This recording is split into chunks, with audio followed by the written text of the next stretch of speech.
네, 오늘 더불어민주당 검찰독재대책위원회가 오늘 발족을 했습니다.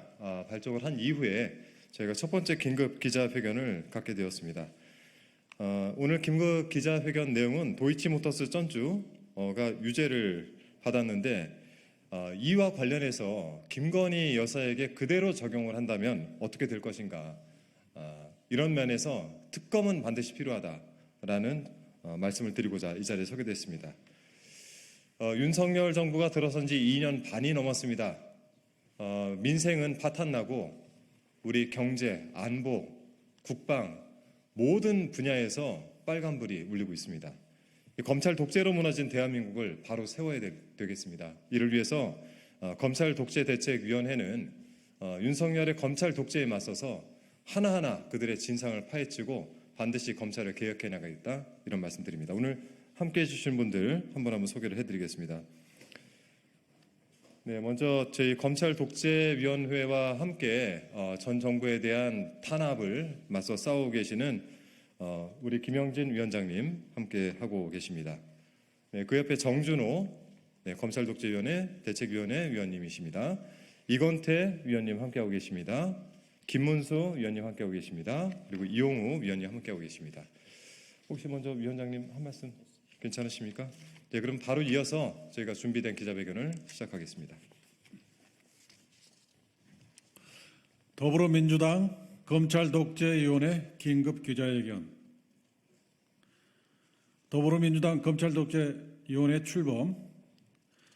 도이치모터스 전주 유죄, 김건희 특검은 필연, 검찰 독재는 무너진 대한민국을 바라야 합니다. 이런 취지로 읽겠습니다. 오늘 더불어민주당 검찰독재위원회가 출범했습니다. 첫 기자회견으로 김건희 여사 특검을 주제로 하게 되었습니다. 김건희 여사가 단순히 계좌만 빌려준 것이 아니라 직접 주가 조작에 깊숙이 개입된 정황과 진술이 여러 차례 나왔습니다. 마침내 어제 법원이 도이치모터스 주가 조작 사건 항소심 선고 공판에서 손모 씨의 방조 혐의를 인정하고 징역 6개월에 집행유예 1년을 선고했습니다.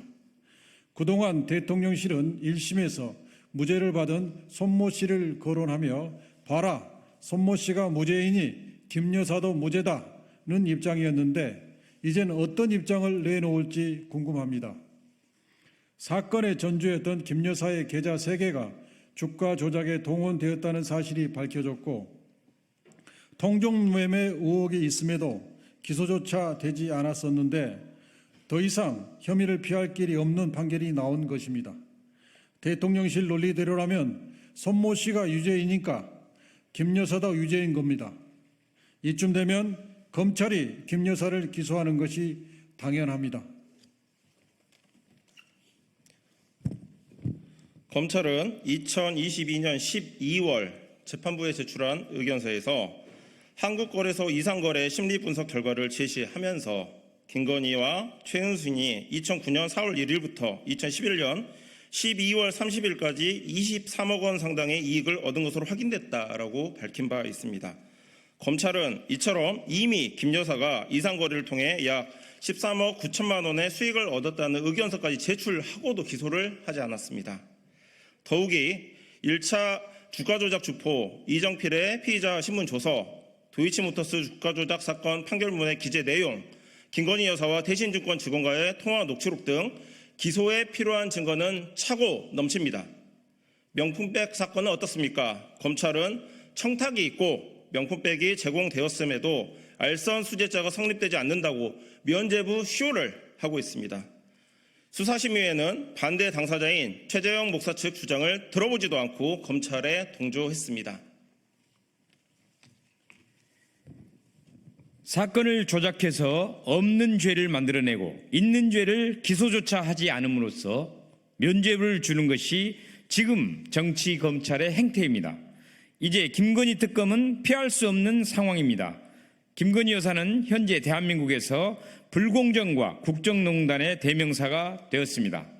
김건희 특검에 반대하는 세력은 불공정 세력이고 주가 조작 세력임을 자인하는 것입니다.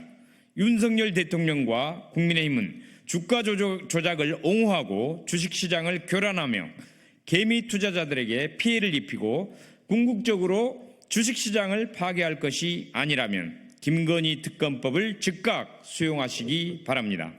윤석열 정권의 검찰 수사권, 기소권 남용과 야당을 탄압하기 위한 억지 기소와 사건 조작이 도를 넘고 있습니다.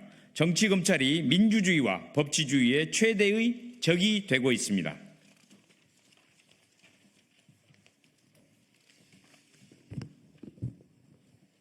이 나라의 최대 암적 존재는 검찰이다.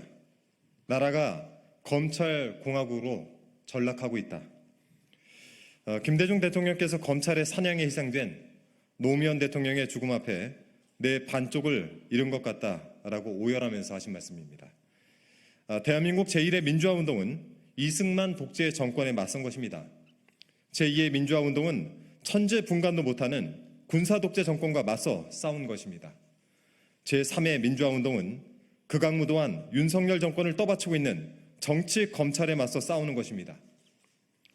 이재명 대표를 잡아 가두려고 수백 건의 압수수색과 여러 번의 구속영장 청구에도 번번이 실패하자 이제 쪼개기 기소와 재판을 통해서 일주일 내내 법정에 가두려는 법정연금, 정치 탄압을 시도하고 있는 것입니다. 오늘은 이재명 대표지만 악랄한 탄압을 막지 못한다면 제2, 제3의 희생자가 나올 것이고 야당 정치인 전체가 법정연금이란 정치 탄압을 받게 될 것입니다. 지체된 정의는 정의가 아니고 뒤늦은 진실은 고통스러운 현실을 바꿀 수 없습니다. 지금 당장 제3의 민주화 운동에 나서야 합니다. 검찰 적폐 행태를 국민 앞에 소상히 밝히고 검찰 독재로 무너진 대한민국을 바로 세워야 합니다. 김건희 특검이 그 시작입니다. 네, 더불어민주당 검찰 독재 대책위원회 2024년 9월 13일 저희 첫 번째 기자회견이었습니다.